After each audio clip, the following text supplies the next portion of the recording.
টিডি বাংলা ইউটিউব চ্যানেলে আপনাদের সকলকে স্বাগত জানিয়ে শুরু করছি একটি গুরুত্বপূর্ণ ভিডিও।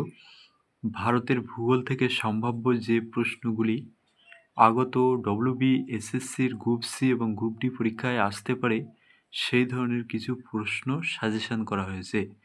চলুন ভিডিওটি দেখে নেওয়া যাক। ১ নম্বর প্রশ্ন, কোথায় সবথেকে কম বৃষ্টিপাত হয়? এই প্রশ্নটির সঠিক উত্তর হলো অপশান ডি, জয়সলমীর। ২ নম্বর প্রশ্ন, কোন পশু থেকে পশমিনা উল পাওয়া যায়? এই প্রশ্নটির সঠিক উত্তর হলো অপশান ডি, হিমালয়ের ছাগল। ৩ নম্বর প্রশ্ন, হীরাকুদ বাঁধ কোন নদীর উপর অবস্থিত?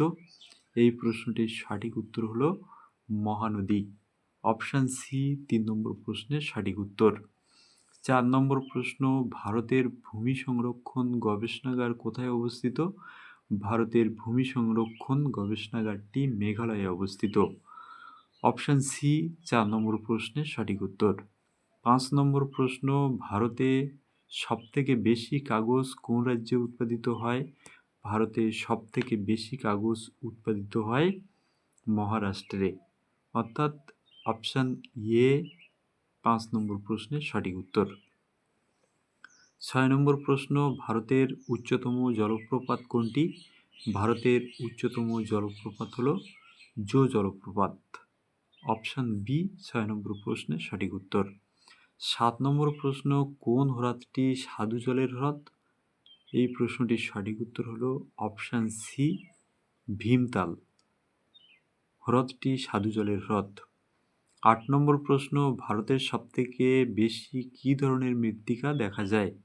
এই প্রশ্নটির সঠিক উত্তর হলো ভারতে সবথেকে বেশি দেখা যায় পলি মৃত্তিকা বা পলিমাটি। অপশান সি ৮ নম্বর প্রশ্নের সঠিক উত্তর। ৯ নম্বর প্রশ্ন, পশ্চিমবঙ্গের কোন জেলাটি সবচেয়ে বেশি নদীমাতৃক জেলা? পশ্চিমবঙ্গের কোচবিহার জেলাটি সবচেয়ে বেশি নদীমাতৃক জেলা। অপশান সি ৯ নম্বর প্রশ্নের সঠিক উত্তর। চলুন দেখে নেওয়া যাক ১০ নম্বর প্রশ্ন, পৌষ মেলা কোথাকার উৎসব? পৌষ মেলা হলো শান্তিনিকেতনের উৎসব। অপশান বি ১০ নম্বর প্রশ্নের সঠিক উত্তর। রেগুর মৃত্তিকা নামে পরিচিত কোন ধরনের মৃত্তিকা? রেগুর মৃত্তিকা নামে পরিচিত কৃষ্ণ মাটি বা কৃষ্ণ মৃত্তিকা। অপশান বি ১১ নম্বর প্রশ্নের সঠিক উত্তর। ১২ নম্বর প্রশ্ন, ভার্মিকালচার কোন ধরনের চাষের সঙ্গে সম্পর্কিত? ভার্মিকালচার হলো ফুল চাষের সঙ্গে সম্পর্কিত। অপশান সি ১২ নম্বর প্রশ্নের সঠিক উত্তর। ১৩ নম্বর প্রশ্ন, ধান উৎপাদনে কোন রাজ্য প্রথম স্থান অধিকার করেছে? এই ৪টি অপশানের মধ্যে ধান উৎপাদনে পশ্চিমবঙ্গ রাজ্য প্রথম স্থান অধিকার করেছে।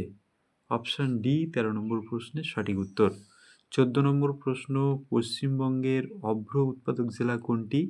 এই ৪টি অপশানের মধ্যে পশ্চিমবঙ্গের অভ্র উৎপাদক জেলা হলো পুরুলিয়া, অর্থাৎ সি অপশানটি ১৪ নম্বর প্রশ্নের সঠিক উত্তর। সবুজ বিপ্লব কিসের সাথে সম্পর্কিত? সবুজ বিপ্লব হলো তৈলবীজ উৎপাদনের সঙ্গে সম্পর্কিত, অর্থাৎ অপশান বি ১৫ নম্বর প্রশ্নের সঠিক উত্তর। ১৬ নম্বর প্রশ্ন, ব্রান অয়েল পাওয়া যায় কোনটি থেকে? এই ৪টি অপশানের মধ্যে অপশান সি ধান থেকে ব্রান অয়েল পাওয়া যায়। প্রিয় দর্শক ও প্রিয় শিক্ষার্থী, আজকের ভিডিওটি আপাতত এ পর্যন্তই। ভিডিওটি যদি হেল্পফুল মনে হয় তাহলে ভিডিওটিতে একটি লাইক দিয়ে চ্যানেলটি সাবস্ক্রাইব করে সঙ্গে থাকুন। ফিরে আসব পরবর্তী ভিডিওতে। ততক্ষণে আপনারা সুস্থ থাকুন, ভালো থাকুন। ধন্যবাদ।